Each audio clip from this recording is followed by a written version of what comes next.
Now I want to show you some of the data that's been developed on the parotid gland. The parotid gland is right here, right at the cheek. And malignant parotid gland tumors are extraordinarily rare, very, very rare. Israel is a small country, but it was one of the first nations to use cell phones heavily. In fact, there was an old joke, back in the days when people had landlines, a fellow called up and said, I'm waiting for my landline, how long is it going to be? They said, 3 years. He said, 3 years? 3 years, is there no hope? And the reply was, look, this is Israel. There's always hope, there's just no chance. So as a consequence, the Israelis were one of the earliest adopters of cell phone technology. They also have been and are most inventive in the use of radar and microwave technology, which is what a cell phone is, based on the same technology that powers your microwave oven and allows radar to work. What the Israelis noted in detailed studies was that people who use cell phones heavily for 10 years or more had a higher risk of this very rare tumor that occurs right where the phone would be. And many of these phones had the antennas at this part of the phone.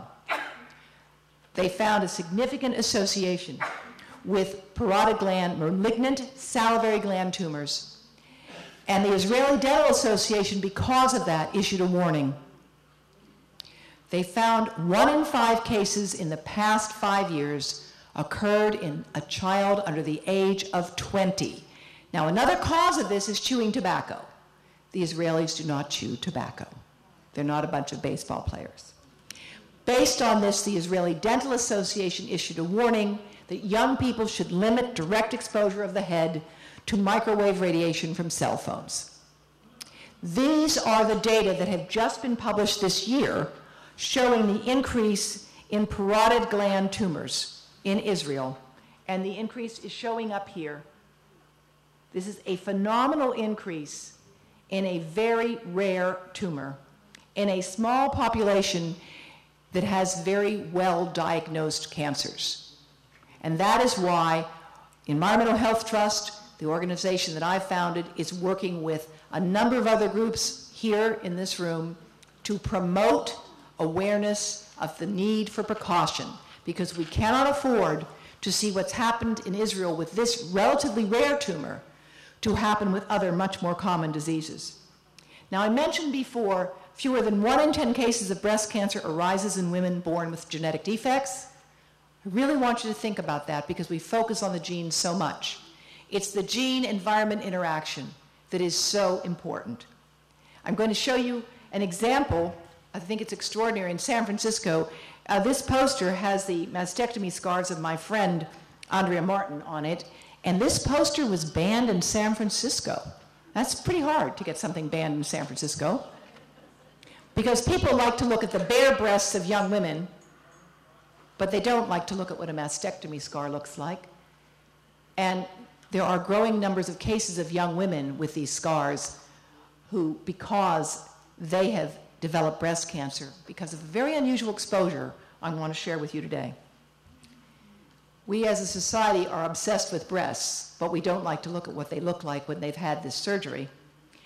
You see that young Latino woman there in the Dominican Republic with the cell phone there? How many of you have seen young women with cell phones in their bras? It's considered chic. In fact, for some young women, 12 and younger, it's like they brag about being able to have a bra to put a phone in. This is a very bad idea. This is a very bad idea. Because the breast is mostly fat. Fat and fluid absorb microwave radiation. And what you're doing with a cell phone in the breast is radiating it. So I want to share with you these photos that I just received today of a woman I've been counseling for over a year. She's a runner, she's a vegetarian, she had 3 children before age 30. That means she has a very low risk profile for breast cancer. She's also Asian American, the lowest group in terms of breast cancer risk. She kept her cell phone in her bra, because she was constantly driving her 3 children around, and she had a Bluetooth accessory that the phone only worked when it was held close to the Bluetooth, so she could have her friends hands-free. You know, Supermom does everything all the time. That purple dot shows you where one of her tumors was. The others were right under the cell phone. Multifocal infiltrating carcinoma of the breast in a woman in her mid-30s. In her mid-30s. We have issued a warning with Environmental Health Trust and the Global Campaign for young women not to keep cell phones in their bras. I will explain to you in a moment why young men should not keep cell phones in their pockets, something you may not be aware of. These are data from John Aiken, the director of the National Center for Andrology at the Australian National Research University. John Aiken was a Cambridge-trained expert in male fertility, and he did the following studies. He took samples of sperm from healthy men, split them into 2 parts.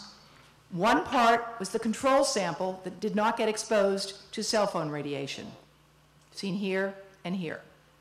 In the top, this is the count of vital sperm. Now, sperm need to be able to swim, they need to have the right shape, they need to have the right strength, because we need a lot of them to make a healthy baby.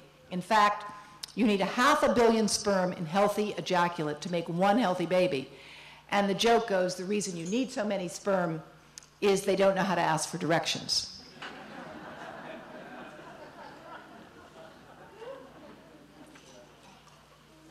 In fact, if a sperm was a human, the sperm has to swim the equivalent of from Los Angeles to Hawaii. And what makes sperm swim is the mitochondria in the tail of the DNA. It's like the engine of the cell. The bottom slide shows you control sperm in terms of markers of damage in their DNA. And the control sperm here has a lot less damage in the bottom than the exposed sperm. So there's 3 times more damage to the DNA of sperm that are exposed to cell phone radiation, and they die 3 times faster. This research that I'm showing you from John Aiken has been replicated independently in Turkey, in Greece, and at the Cleveland Clinic. Here are some data from the Cleveland Clinic showing heavier cell phone users have reduced sperm count, and these studies have been replicated in several different countries. Dr. Agarwal, a very distinguished expert in this field, noticed that men coming into his infertility clinic sometimes had 2 or 3 of these phones clipped to their hips. So he began to ask about their patterns of using phones. He found that those who used phones 4 hours a day, and that was at least 20% of men in 2006, young men, young, powerful men in Gucci loafers and designer clothes, had half the sperm count of others, almost half the sperm count of others. That made Time magazine. But the fact of the matter is, there have been many studies that have shown this that have never made Time magazine, that are in the literature if you look for them. And that's what we're doing at Environmental Health Trust. We're pulling together this information from around the world so that you will understand we have a lot of solid information here about why cell phones should be kept off the body and why microwave radiation can be damaging, just as that microwave radiation from that phone in that young woman who had no risk factors for breast cancer at all is the probable cause of her breast tumor. In these studies, we see that microwave radiation over the gonads, the reproductive organs of young men, is impairing their ability to make good, healthy sperm.